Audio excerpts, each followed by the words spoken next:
Pack your things, fossil. Ethan's words dripped with the smugness of a 28-year-old who'd been VP of Digital Transformation for 47 days. Long enough to get his standing desk approved. I signed the requisition, but not long enough to understand the company he was inheriting. We sat in the conference room I'd designed back in 2003, during leaner times. The reclaimed oak table? Salvaged from a warehouse fire. I'd saved the company $14,000 on it. Now Ethan lounged behind his laptop, designer glasses reflecting his screen, flanked by two HR reps who wouldn't meet my eyes. One clicked a pen, click, click, click, like a nervous metronome. It's not personal, he said. We're moving into Web 3.0 AI, the metaverse. Your skill set is analog. You think in filing cabinets. We need people who think in clouds and blockchains. I said nothing. 26 years in operations taught me silence unnerves the arrogant faster than anger ever could. He slid a manila envelope across the table. 3 weeks pay per year, capped at 12 months. Turn in your badge, laptop, and delete your personal files. Digital cleanup initiative. He smiled like he'd done me a favor. Nicole, my 9-year colleague I'd helped through a custody battle, stared at the floor. The new guy, Wesley, buried himself in his tablet. I stood, smoothed my 15-year-old blazer, quality lasts, and said, understood. Ethan's face fell. He wanted a scene. I gave him professionalism. Great, he said, checking his watch. Nicole, escort you out. As I walked the open-plan floor, a glass-walled wasteland where privacy had become a liability, I passed my desk by the window. 17 succulents, a photo of Jonathan in Scotland, and my world's most adequate employee mug. The flimsy HR box held only what mattered. And one thing no one noticed. A leather portfolio stuffed with every legal document proving I owned the building we stood in. Whispers followed me. Finally. She was holding back innovation. Still uses a paper calendar. My grandma's more tech-savvy. If you're new here and enjoying these powerful stories, make sure to hit that subscribe button and stay tuned for more. Let me know in the comments what part of today's story touched you most. I let them talk. Words are just air. Nicole hovered. I'm sorry. Ethan has the board's full confidence. They want disruption. Change is inevitable, I said, wrapping a succulent in tissue. You're so calm. Most people scream. Screaming wastes oxygen. The box felt absurdly light. 26 years, 12 pounds. I passed the broken espresso machine I'd fixed a dozen times, the server room with systems I'd designed, and Ethan's glass office. He spotted me, raised a mocking salute. I kept walking. The elevator ride down was silent except for the mechanical whir of cables and pulleys. The lobby was cold and sterile, all polished concrete and corporate branding. The security guard, Leonard, looked confused when I approached his desk. Leaving early, Miss Bishop? Something like that, Leonard, I said. Take care of yourself. You too, ma'am. I pushed through the revolving doors and stepped into the afternoon heat. The sun hit me like a physical weight. I walked to my 2016 Honda Accord, placed the box in the passenger seat, and sat behind the wheel. I didn't start the engine immediately. I just sat there staring at the building. It was a beautiful structure. 5 stories of architectural ambition, glass and steel and concrete. The location was prime, situated at the intersection of 2 major highways with direct access to the commercial district. I remembered when this land was nothing but scrub brush and cracked asphalt, before the developers came sniffing around. Ethan thought he'd just fired an operations director. He thought he'd trimmed some overhead from the quarterly budget. He thought he was captain of the ship now. He had no idea the ship was rented. I reached into my purse and pulled out my phone. I scrolled through my contacts until I found the number I needed. The phone rang twice before a familiar voice answered. Garrison Legal Associates, how may I direct your call? Hello, William, I said. It's Celine Bishop. There was a pause, then a shift in tone from professional to personal. Celine? Good God, I haven't heard from you since we finalized the property annexation in '09. How's the corporate world treating you? I looked up at the 5th floor where Ethan was probably already redecorating my old desk. I just retired, William. Involuntarily. I'm sorry to hear that, he said, his voice softening. Age discrimination case? We can file by tomorrow morning. No, I said, feeling a smile touch my lips for the first time that day. No lawsuits. That's too slow, too uncertain. I want to talk about the property, William. Specifically, the commercial lease for 1800 Innovation Plaza. The lease. William sounded confused. What about it? I need you to pull the master file for Crimson Gate Holdings LC, I said. I need you to review Section 7, subsection C, regarding unauthorized structural modifications and permit compliance. And then, William, I need you to begin Phase 1 of the termination protocol. The silence on the other end of the line stretched for several seconds. I could hear papers rustling, the click of a keyboard. Celine, William said slowly, his voice shifting into his lawyer mode. If we trigger that clause, we're looking at a complete operational shutdown. The business will be paralyzed. Are you certain? I watched a pigeon land on the hood of my car. It cocked its head, studying me with one black eye. Ethan wanted disruption, I said quietly. Let's give him disruption. I started the car. The air conditioning kicked in, blasting stale air that gradually turned cold. Do it, I said. And William, draft the eviction notice, but hold off on filing. I want to let them spend some money first. You're terrifying, William said, but I could hear the smile in his voice. I'm just pivoting, I replied. Isn't that what they call it now? I hung up and put the car in reverse. As I drove past the entrance monument, a ridiculous steel sculpture that cost the company $40,000 last year, I allowed myself a moment of satisfaction. The monument used to be stone, dignified and permanent. Now it was brushed metal, flashy and hollow. Just like the new management. Let me take you back 22 years. It was 2002 and the tech bubble had just burst with the force of a collapsing star. Companies were evaporating overnight. Investor money dried up. Stock portfolios turned into confetti. Our company, then a mid-sized logistics firm called Vertex Freight Solutions, was drowning. The founders, two brothers named Frank and Larry Pemberton, were good men but terrible businessmen. They'd overextended during the boom, buying fancy offices and expensive equipment they didn't need. When the crash came, they were leveraged to the eyeballs with no liquidity. The bank was circling. Creditors were calling. They were 3 months from bankruptcy. They started liquidating everything. Trucks, computers, warehouse inventory. And they were about to sell the land underneath the headquarters to a development consortium that planned to bulldoze everything for a shopping complex. I was 34 years old, working as the office manager. I'd recently inherited a substantial sum from my uncle Gerald, a man who'd never trusted banks and kept his wealth in treasury bonds and gold certificates. The amount wasn't enormous by billionaire standards, but it was enough to make a difference. I saw something the Pemberton brothers didn't see. The land itself was worth far more than the buildings on it. The property sat on a critical junction point for fiber optic infrastructure, with direct highway access and favorable zoning. It was a gold mine disguised as a parking lot. I went to Frank and Larry with a proposal, but I didn't approach them as Celine Bishop, office manager.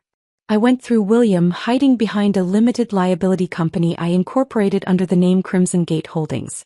The name came from a novel I'd been reading, something about ancient Roman fortifications. I offered to purchase the land for cash, slightly above market value to make it attractive, and immediately lease it back to them on a 99-year triple net lease.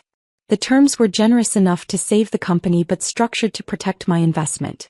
Frank and Larry were so desperate they didn't ask questions. They didn't investigate the LLC.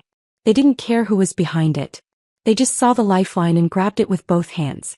The contracts were signed in a conference room that no longer exists, in a building that's since been demolished. I saved that company. I saved their jobs, their legacy, their family business. For 22 years, Vertex Freight Solutions paid rent to Crimson Gate Holdings. The checks went to a post office box, then to Williams' firm, then into a trust. I never touched the money. I reinvested it into additional properties, building a portfolio while maintaining my cover as a middle management employee who brought banana bread to staff meetings. Frank and Larry eventually retired and sold their shares to a private investment group. That group installed a board of directors who cared about quarterly earnings reports and shareholder value. And that board hired a CEO named Thomas Mitchell, who in turn hired Ethan. None of them had bothered to read the original lease. Why would they? It was a legacy contract on autopay, a line item in a spreadsheet nobody questioned.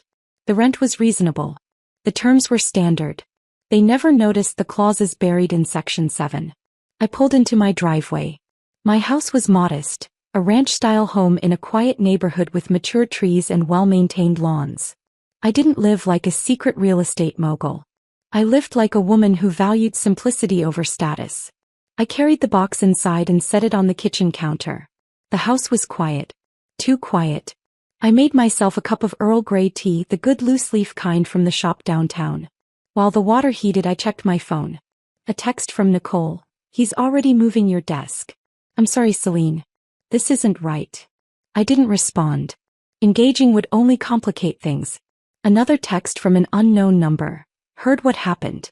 The whole warehouse crew thinks it's garbage. You were the only one who actually knew how things worked. Danny." Danny was the foreman, a good guy who'd been with the company almost as long as I had. I appreciated the sentiment but didn't reply. Witnesses were liabilities. I walked into my home office, a room that functioned more as a command center than a study. 2 monitors, a scanner, a filing cabinet secured with a biometric lock. I opened the cabinet and pulled out the master lease agreement, the original document on heavyweight paper that smelled like old libraries in Victory. I flipped through the pages, reviewing the clauses I'd helped draft 2 decades ago. Section 4, Rent Escalation. Section 5, Maintenance Obligations. Section 7, Subsection C, Structural Modifications and Permitting. The language was clear. Tenant shall not undertake any structural alterations, including but not limited to the removal of load-bearing elements, modification of electrical infrastructure, or changes to HVAC systems, without explicit written authorization from landlord. Failure to obtain such authorization constitutes material breach. Upon such breach, landlord may terminate this lease with 30 days' notice and demand immediate restoration at tenant's expense. I knew Ethan was planning renovations. He'd been talking about it for weeks, boring anyone who'd listen about his vision for a collaborative workspace ecosystem. He wanted to tear down walls, create open sightlines, install trendy amenities. I logged into my computer and accessed the building's security system. I still had administrative credentials. Nobody had thought to revoke them yet. I pulled up the camera feeds for the 5th floor. There was Ethan standing in what used to be the engineering department. He was gesturing wildly to a contractor pointing at a wall. Not just any wall. A load-bearing wall that supported the roof structure above. I zoomed in. The contractor looked skeptical, shaking his head, pointing at something on his clipboard. Ethan was making his signature explosion gesture with his hands, the one he did when describing innovation. I took a screenshot. Then another. Then a third from a different angle. Next, I accessed the county permit database. Public records, completely legal. I searched for the property address. 0 active permits. Ethan wasn't just arrogant, he was operating illegally. He was bypassing the city's permitting process because permits take time, and Ethan wanted his collaborative ecosystem ready for the investor showcase next month. I sat back in my chair. The tea steamed in my cup, fragrant and calming. The anger I'd felt in the conference room had transformed into something else. Something colder and more focused. This wasn't revenge anymore. This was risk management. I had a fiduciary responsibility to protect my asset. I picked up my phone and called William again. "Phase 1 is initiated," he said before I could speak. "I've sent the preliminary notice of breach to their registered agent. We should have confirmation of receipt by tomorrow morning." "Good," I said. "William, I need you to prepare eviction documents, but don't file yet. I want to coordinate with the city inspector first." "The inspector?" William paused. "Celine, if you bring in code enforcement, they'll red tag the building. The business will halt immediately.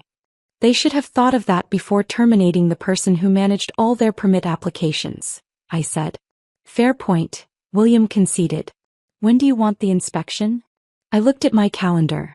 Ethan's planning to start demolition on Monday. He's making it a team-building event. Everyone gets a sledgehammer. "Jesus Christ," William muttered. "Let's schedule the inspection for Monday morning," I said. "Right when the first swing hits the wall." I spent the weekend in my garden. Physical work helps me think.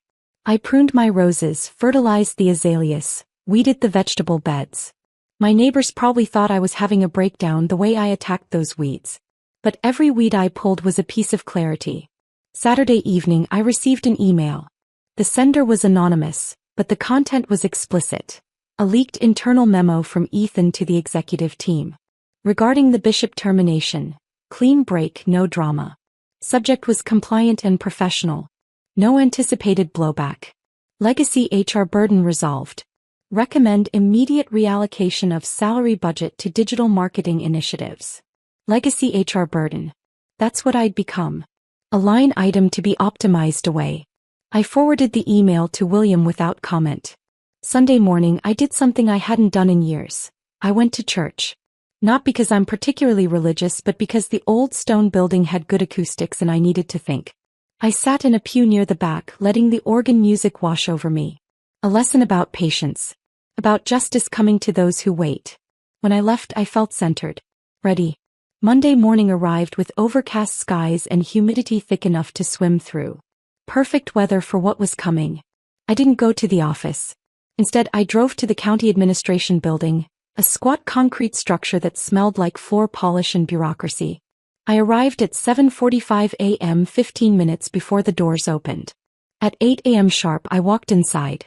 The Permits and Inspections office was on the second floor, staffed by career civil servants who'd seen every variety of human foolishness. The woman at the front desk, Helen, had been there since the Clinton administration. Celine Bishop, Helen said, looking up from her computer. Haven't seen you in ages. Thought you were still corporate. Recent career change, I said, sliding a box of pastries across the counter. Maple glazed, your favorite. Helen's eyes lit up. In government offices, baked goods are more valuable than currency. What do you need, Han? I need to pull the permit jacket for 1800 Innovation Plaza, I said. And I need to report an active construction project without proper authorization. Helen's fingers flew across her keyboard. 1800 Innovation. That's the big Vertex Freight building, right? That's the one. Last permit on file is. Helen squinted at the screen. Signage modification 8 months ago. Nothing current. I have reason to believe they're planning structural demolition today, I said. Without permits, without engineering review, without inspections. Helen's expression shifted from friendly to serious. Building code violations aren't jokes in her world. You got evidence? I pulled out my phone and showed her the screenshots. Ethan pointing at the wall, the contractor looking concerned, the timestamp showing the conversation happened after business hours when permit offices were closed. Helen studied the images. That's a load-bearing wall. You can tell by the header configuration. I know. If they breach that without proper shoring. Helen trailed off, imagining the structural consequences. I'm the property owner, I said. Operating through Crimson Gate Holdings LLC. I did not authorize this work. Helen picked up her phone. I'm calling Inspector Carlson. He's going to want to see this. 20 minutes later, I was sitting in a small conference room with Inspector Carlson, a man who looked like he'd been carved from granite and disappointment. He reviewed my evidence, cross-referenced the permit database, and made several notes on a yellow legal pad. This is a clear violation, he said. Class A, potentially dangerous. When did you say they're starting work? This morning. 9 a.m. They're calling it a team-building exercise. Carlson's jaw tightened. They're handing out sledgehammers to office workers for structural demolition? That was the plan. He stood up. I'm heading over there now. You want to come? I'll follow in my own vehicle, I said. Wouldn't want to appear vindictive. He snorted. Lady, you just sicked code enforcement on your former employer the same day they're throwing a demolition party. That ship has sailed. I drove behind Carlson's official city vehicle, a white SUV with municipal plates. The route took us through morning traffic, past coffee shops and gas stations, into the commercial district where the office building stood. The parking lot was already full. I could see people gathering in the lobby, many wearing company-branded t-shirts that said, "Breaking Barriers." Someone had set up a DJ booth. Electronic music thudded through the closed windows. Carlson parked in a fire lane, emergency lights flashing. He grabbed his clipboard and hard hat. I parked in a visitor spot and watched. He walked up to the entrance. Leonard, the security guard, tried to stop him. Carlson showed his badge. Leonard stepped aside immediately, reaching for his radio. I pulled out my phone and accessed the security camera feed one last time. I switched to the fifth floor view. The party was in full swing. Ethan stood on a table, microphone in hand, hyping up the crowd. Behind him, a projector displayed the architectural rendering of his dream workspace. All open concept, no walls, collaboration zones everywhere. "Today we make history," Ethan shouted. "Today we destroy the old paradigm and build something revolutionary." The crowd cheered. Some waved sledgehammers. The DJ increased the volume. Then the double doors burst open. Inspector Carlson marched in, followed by 2 more inspectors and a fire marshal. Carlson walked straight to the DJ booth and unplugged the equipment. The music cut out. The silence was absolute. Ethan, still standing on the table, microphone in hand, looked confused. We're in the middle of something here." Carlson approached him. Even from the camera angle, I could see the inspector's body language. Rigid, authoritative, not open to negotiation. "Department of Building Safety," Carlson announced, his voice carrying across the silent room.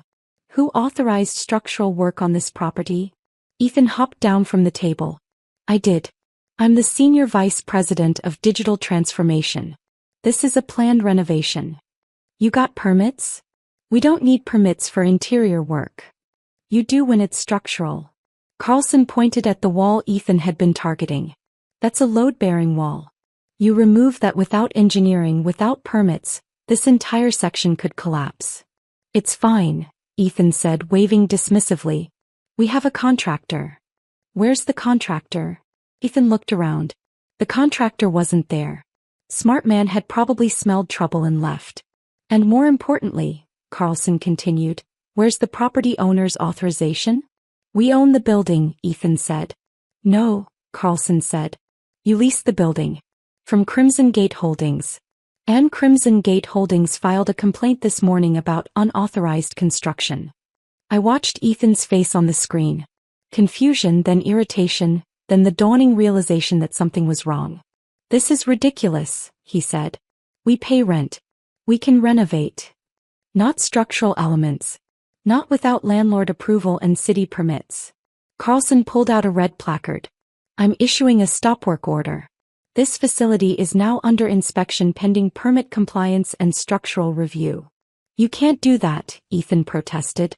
"I just did." Carlson affixed the placard to the wall. "Everyone needs to evacuate this floor immediately. This is now a restricted area." The crowd began murmuring, confused and concerned. People looked at their phones. Someone started filming. Ethan was arguing now, gesturing wildly, doing his explosion hands. The fire marshal stepped forward and said something I couldn't hear through the camera feed, but the effect was immediate. Ethan stopped talking. The inspectors began herding people toward the exits. The team-building demolition party had become an emergency evacuation. I closed the camera app and drove to a coffee shop 2 blocks away, a place with outdoor seating and a clear view of the building. I ordered chamomile tea and a scone, then settled in to watch. Within 20 minutes, the parking lot was chaos. Employees streamed out of the building, some carrying laptops, others empty-handed. Emergency vehicles arrived. Fire department, additional code inspectors, even a police car to manage traffic. The red stop work order placard was visible on the front entrance now, a scarlet badge of shame. My phone rang. "William, did you see?" he asked. "I have a front row seat. The building is red tagged. They're evacuating all non-essential personnel. Celine, they're going to be shut down for days, maybe weeks." "Good. The board is going to panic. This is going to cost them millions in lost productivity." "They should have read the lease," I said, taking a sip of tea. "I'm getting calls already," William said. "Thomas Mitchell himself called my office. He's demanding to know who Crimson Gate Holdings is. He wants an immediate meeting with the ownership. Tell him the ownership is reviewing options for lease termination due to material breach," I said. "Tell him we're considering the 30-day cure period, but given the criminal negligence aspect, we may accelerate proceedings. He's offering to pay fines. He's offering to fix everything. The breach already occurred. The clause is triggered. They attempted structural modification without authorization. Whether they completed it is irrelevant." "You really want to evict them?" William asked. "This is a $50 million lease over the remaining term. You'll have to find a new tenant." I watched Thomas Mitchell arrive, his Mercedes screeching into the parking lot.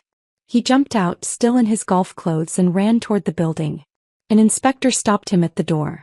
"I want them gone," I said. "All of them." "Understood," William said. "I'll prepare the eviction filing. But Celine, they're going to fight this.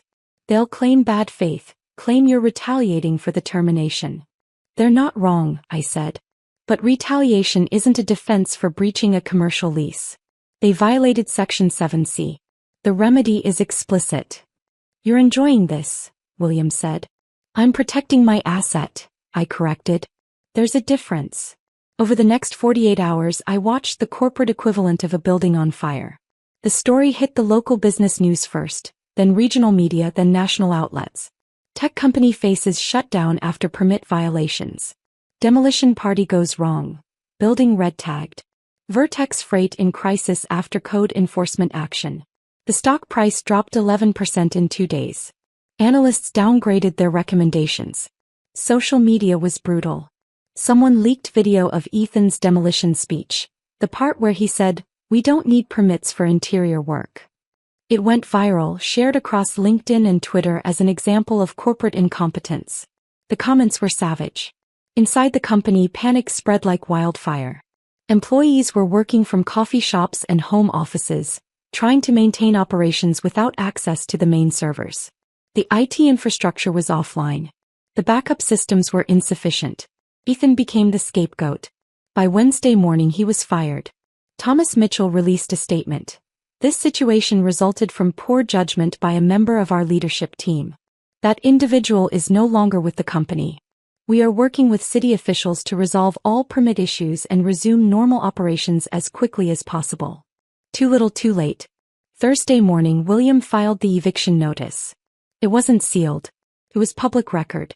The business reporters found it within hours. Mystery landlord moves to evict Vertex Freight. Who is Crimson Gate Holdings? Thomas Mitchell held an emergency press conference. I watched from my kitchen eating leftover pasta. "We're confident this dispute can be resolved," he read stiffly. "It's an unfortunate misunderstanding. We're working with the property owner toward a solution." A reporter called out, "Is it true you didn't even know who owned your building?" Mitchell flushed. "The lease is a legacy contract. Ownership wasn't transparent. And you fired your operations director days before your landlord evicted you?" "Unrelated," he insisted. "They weren't. And everyone knew it." Friday afternoon, Mitchell left a voicemail. "Miss Bishop, I understand you may be connected to Crimson Gate Holdings. Let's meet. We can find a resolution." I deleted it. Saturday, I visited the building. The lot was empty except for a security SUV. Red tag notices plastered the doors. I walked the perimeter.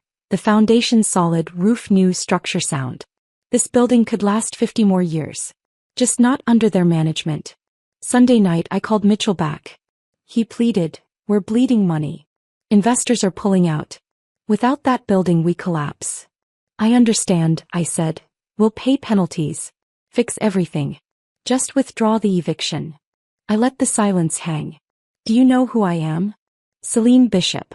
Former ops director." "And who owns Crimson Gate Holdings?" I do. I've owned it for 22 years. I bought this land when Vertex was days from bankruptcy. I gave you below market rent, managed every permit, upheld every code, all while you called me obsolete." He stammered, "Miss Bishop, you didn't know. That's the problem." He begged one last time. "I need you to vacate," I said. "You endangered lives. Compromised my property. The lease gives me discretion and I'm using it. You're destroying us." "No," I said. "You destroyed yourselves. I'm just collecting the pieces." I hung up. The legal fight lasted 12 days. In court, Mitchell's attorney claimed retaliation. Judge Reeves cut him off. "Did your client try to remove a load-bearing wall without permits?" "Technically, yes. But, and without the landlord's authorization?" "No, Your Honor." He turned to me. "How long have you owned the property?" 22 years.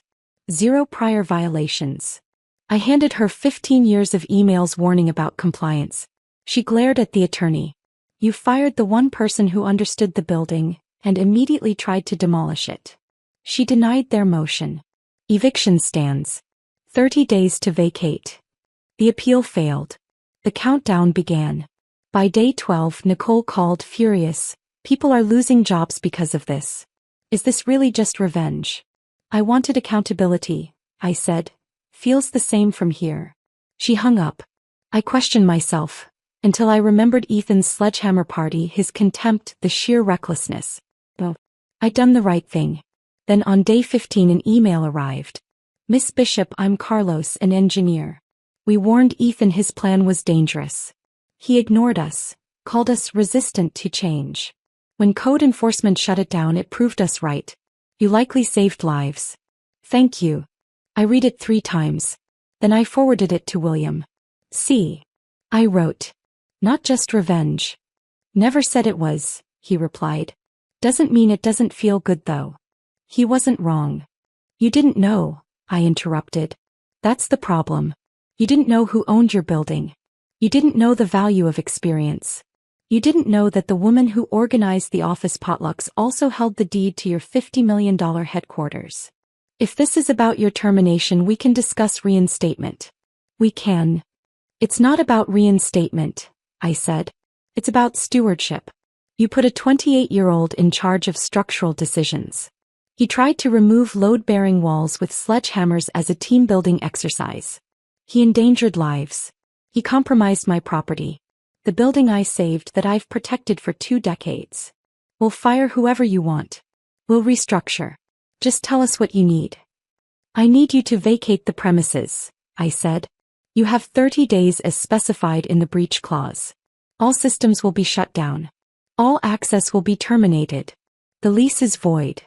Miss Bishop, please. Think about the employees. Think about the people who'll lose their jobs if Vertex Freight collapses. I am thinking about them, I said. I'm thinking they deserve better leadership. Leadership that reads contracts. Leadership that respects experience. Leadership that doesn't hand sledgehammers to accountants and call it innovation. We'll fight this in court. You can try, I said. But the breach is documented. The violation is clear. And Mr. Mitchell. The final week unfolded like a slow-motion collapse. Vertex Freight stock plummeted, clients bolted, and the board ousted Thomas Mitchell, replacing him with an interim CEO to manage the wreckage. On day 28 she called me. Miss Bishop, I'm not here to beg or bribe, said Angela Frost. I read the files. I saw how they treated you. In your place I'd have done the same. I appreciate that. I'm salvaging what's left, moving to a smaller space, cutting staff. But the engineers who warned about Ethan's plan? They're staying. This disaster taught us to listen to people who actually know what they're doing. That's good to hear. For what it's worth, you deserved better. Yes, I said. I did. Day 30 dawned clear and calm. I stood alone at the building's entrance. The property mine again, fully, finally. 50,000 square feet of possibility. I could lease it, sell it, tear it down, or build something better. I called Amanda Pritchard, who ran a workforce development nonprofit. I have a building, I said. 5 stories. Good bones. Want to turn it into a training center. Are you serious? Completely. We've wanted space like this for years, but we can't afford market rate. I'm not charging market rate. The goal isn't profit. It's impact. When can we start? I'll send the proposal today. Over the next 3 months we renovated, proper permits, real engineers, no sledgehammers. First floor, career labs and resume workshops. Second, coding and data training. Third and fourth, affordable offices for startups. Fifth floor, once my open plan purgatory became a business incubator. I funded it with 2 decades of rent. Amanda ran operations. We partnered with colleges, trade schools, community groups. At the September grand opening, I stayed in the back while Amanda addressed the crowd. This place exists because one woman believed experience matters, that being underestimated isn't a reason to retreat but to build. A new plaque now marks the cornerstone. Crimson Gate Workforce Center. Breaking barriers, building futures. Later a text came through. Miss Bishop, it's Tyler from IT. Used your labs after the layoff. Just landed a cybersecurity job. You saved my career. More messages followed, each one quiet proof I'd chosen right. That evening William called. Vertex filed for Chapter 11. Mitchell's gone. consulting in Nebraska. Ethan's already been fired from his next gig. Tried to push a system change without engineering buy-in. Some people never learn, I said. Feeling okay about it all? I am. Truly. Revenge feels sharp, but lasting satisfaction comes from creating something that lasts. The real victory wasn't their downfall. It was Tyler's new job. The single moms in childcare training. Teens learning to code where Ethan once waved a sledgehammer. That building wasn't just saved, it was repurposed. Transformed. Months later, I ran into Nicole at the grocery store. I'm sorry for what I said, she offered. Ethan was dangerous. You were right. She paused. I'm glad you fought back. Someone needed to. As I drove home, I passed the center. Lights blazing, rooms full. Ethan wanted revolution. I built one, with permits. Never underestimate the person who's been there longest. We're not fossils. We're foundations. And if you tear one down without knowing what it holds up, everything falls. Me. I'm fine. I've got my tea, my garden, and a building full of people proving that experience, patience, and one ironclad lease clause can change the world. And remember, the next time someone tells you to pack your box, make sure you own the box they're standing in. It makes all the difference.